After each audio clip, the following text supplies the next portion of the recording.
wabarakatuh. Kami dari kelompok 4, kelas Fisika DIK A 2019, Fakultas Matematika dan Ilmu Pengetahuan Alam Universitas Negeri Medan.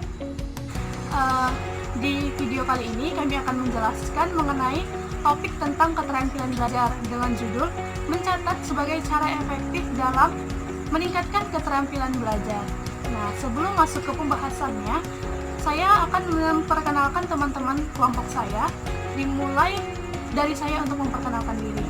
Nah, saya Afrida Kaisari Rangkuti, NIM 4192421002. Nama saya Novita Nabila, NIM 4191121008. Saya Putri Amalia, NIM 4193121019.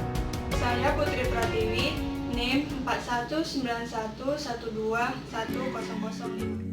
Nah, di video kali ini kami akan menjelaskan 5 bab mengenai judul yang akan kami jelaskan ini. Yang pertama ada latar belakang, yang kedua ada kerangka teori, yang ketiga ada ide gagasan, yang keempat kesimpulan, dan yang terakhir adalah saran.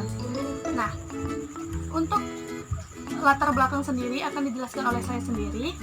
Untuk kerangka teori akan dijelaskan oleh Novita Nabila dan Putri Pratiwi. Sedangkan untuk ide gagasan, kesimpulan, dan saran akan dijelaskan oleh Putri Amalia. Nah, video ini kami buat untuk memenuhi salah satu tugas mata kuliah Psikologi Pendidikan, yaitu tugas project, dengan dosen pengampu Ibu Nur Hairani, SPD, MPD.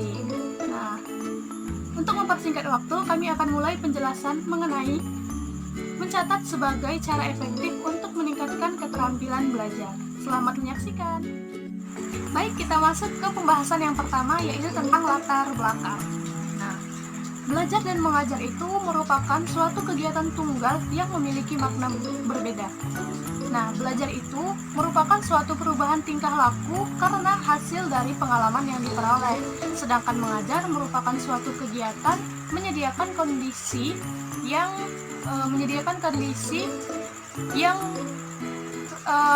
merangsang serta mengarahkan kegiatan belajar siswa untuk dapat memperoleh pengetahuan, nilai, sikap yang dapat memberikan perubahan dan kesadaran diri pribadi tersebut. Nah, kemudian dalam perspektif Islam, belajar merupakan kewajiban bagi seluruh umat muslim dalam rangka memperoleh ilmu pengetahuan sehingga dapat meningkatkan derajat kehidupan mereka. Nah, hal ini sesuai dengan firman Allah Ta'ala pada Quran Surah Al-Mujadilah ayat 11. Nah, dalam orientasi belajar ini juga tidak hanya tentang penguasaan terhadap materi belajar yang diperoleh, tetapi menekankan terhadap pemahaman terhadap proses serta keterampilan yang diperlukan dalam menguasai materi tersebut. Nah, dengan menguasai keterampilan belajar ini, siswa akan lebih menyadari bagaimana cara belajar yang efektif bagi mereka, sehingga mereka akan lebih bertanggung jawab terhadap cara belajarnya sendiri. Kemudian keterampilan belajar ini juga sangat diperlukan dan sangat penting bagi peserta didik. Karena dengan adanya keterampilan belajar ini, mereka akan dapat belajar dengan baik serta dapat mencapai keberhasilan dalam belajar mereka. Nah, hal ini juga sesuai dengan hasil penelitian oleh Yanti pada tahun 2013 bahwa terdapat pengaruh antara keterampilan belajar dengan hasil belajar. Selanjutnya, keterampilan belajar yang baik akan dapat memberikan dampak positif terhadap peningkatan daya serap materi yang dipelajari. Kemudian dapat juga memberi kecepatan terhadap kita untuk menangkap materi yang dipelajari. Kemudian juga dapat meningkatkan hasil belajar kita. Nah, begitupun sebaliknya, keterampilan belajar yang buruk itu juga akan memberikan dampak yang buruk pula bagi kita. Nah, seperti itu contohnya seperti Dampaknya itu dapat menurunkan prestasi belajar kita, dapat kurangnya kita dalam mengelola waktu, serta rendahnya motivasi belajar kita. Nah, kemudian Prayitno pada tahun 2007 mengemukakan bahwa keterampilan belajar ini bukan hanya suatu unit tunggal, tetapi merupakan suatu kelompok kegiatan yang suatu serangkaian kelompok kegiatan yang saling berkaitan dan saling berhubungan. Nah, kemudian penelitian yang dilakukan oleh Sudanayasa mengemukakan hasil bahwa kegagalan dalam belajar itu bukan semata-mata karena kemampuan belajarnya yang rendah, tetapi karena tidak memiliki keterampilan belajar tentang cara belajar yang efektif. Nah, selanjutnya untuk pembahasan yang kedua tentang kerangka teori akan dijelaskan oleh teman saya. Keterampilan belajar merupakan keahlian yang didapatkan oleh seorang individu melalui sebuah pelatihan. Keterampilan belajar meliputi terampil dalam mengerjakan tugas, terampil dalam mengikuti proses pembelajaran dan mempersiapkan diri, serta mengikuti dan menindaklanjuti hasil dari ujian. Keterampilan belajar sangat bermanfaat bagi diri individu itu sendiri. Memiliki keterampilan belajar memungkinkan peserta didik sukses dalam mengikuti pembelajaran. Kegagalan dalam belajar bukan karena kemampuan belajar yang rendah, namun karena tidak memiliki keterampilan tentang cara belajar yang efektif. Keterampilan belajar memiliki hubungan dengan hasil belajar. Menurut Prayitno 2002, ia mengemukakan bahwa bila peserta didik ingin memperoleh hasil belajar yang optimal, maka peserta didik perlu memiliki keterampilan belajar yang memadai. Salah satu yang dapat dilakukan untuk meningkatkan keterampilan belajar adalah dengan pelaksanaan layanan bimbingan konseling. Keterampilan belajar pada siswa berbeda-beda, apalagi antara siswa yang berprestasi tinggi dengan siswa yang berprestasi rendah. Di sini kita dapat melihatnya dari bagaimana siswa dapat mengatur waktu dalam pembelajaran, bertanya, menjawab pertanyaan dari guru, kemudian menggunakan fasilitas yang ada, sumber belajar yang ada,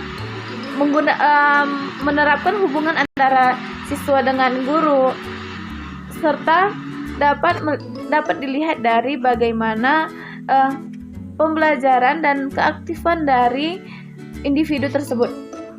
Kemudian, penugasan dalam pembelajaran merupakan hal yang dapat meminimalisasi hambatan dalam belajar, sehingga peserta didik dapat mencapai keberhasilan belajar.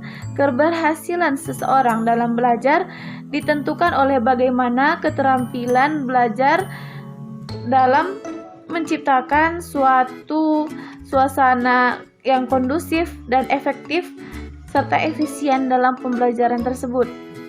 Keterampilan belajar ini menyangkut tentang cara-cara belajar yang efektif dan efisien, sebab banyak peserta yang gagal dalam belajarnya dikarenakan tidak mengetahui bagaimana cara yang baik dan tepat untuk belajar. Kemudian, sekolah sebagai lembaga pendidikan yang formal yang bertanggung jawab dan berperan untuk mengembangkan potensi, bakat, minat, dan keterampilan yang diperlukan bagi peserta didik. Kenyataannya, hal ini kebanyakan siswa kurang mengetahui cara belajar yang baik dan kurang mengetahui dan menguasai materi yang diberikan dalam pembelajaran. Salah satu potensi seorang peserta didik yang perlu diperhatikan guru ya tentunya berbeda-beda. Contohnya saja ada peserta didik yang memiliki potensi dalam bidang seni, ada juga yang memiliki potensi dalam bidang numerikal, hitung-menghitung seperti itu. Kemudian dalam rangka mengembangkan potensi diri. Agar mencapai hasil yang maksimal, peserta didik perlu memiliki keterampilan belajar yang bagus sehingga dapat memperoleh prestasi yang optimal pula. Kemudian adanya masalah perbedaan antara peserta didik dalam belajar kadangkala sukar diamati karena masalah itu tidak pernah menampakkan dirinya. Seperti ada siswa diperhatikan dan diamati guru seperti tidak punya masalah, namun sebenarnya dia memiliki banyak masalah yang menimpa dirinya sehingga dapat mengganggu pembelajaran pada siswa tersebut. Dan keterampilan belajar pada siswa akan sulit untuk dikembangkan. Di sekolah, keterampilan itu ada yang diperoleh melalui proses pembelajaran dan ada pula yang diperoleh dari bimbingan oleh guru BK atau bimbingan konseling. Belajar yang efisien dapat dicapai dengan adanya strategi belajar yang tepat untuk dapat mencapai hasil semaksimal mungkin. Salah satu karakteristik potensi peserta didik yang harus diperhatikan oleh guru adalah adanya perbedaan individu dalam hal keterampilan belajar. Adanya masalah perbedaan individu dalam hal keterampilan belajar adalah kadangkala susah untuk diamati karena sifat dari masalah itu sendiri adalah menutup dirinya ataupun susah untuk dipahami.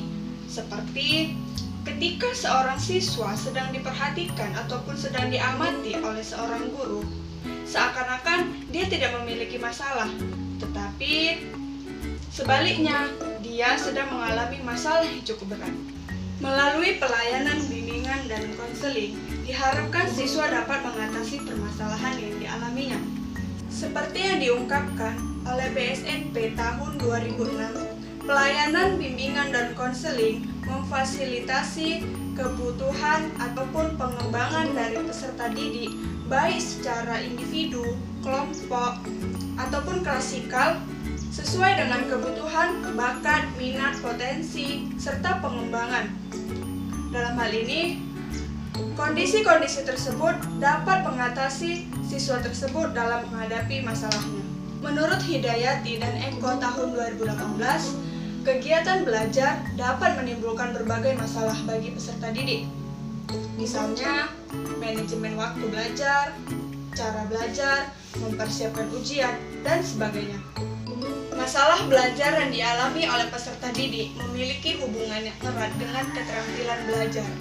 Selanjutnya adalah salah satu layanan yang dibutuhkan oleh siswa adalah bimbingan belajar ataupun bimbingan akademik. Bimbingan belajar adalah bimbingan yang harus ataupun yang sangat penting diselenggarakan untuk di sekolah. Cara belajar yang tidak tepat dapat menimbulkan masalah belajar. Belajar merupakan tugas utama yang dilakukan oleh peserta didik. Dalam hal ini, mencatat pelajaran merupakan keterampilan yang harus ditingkatkan. Untuk itu, diperlukan keterampilan khusus untuk keterampilan mencatat.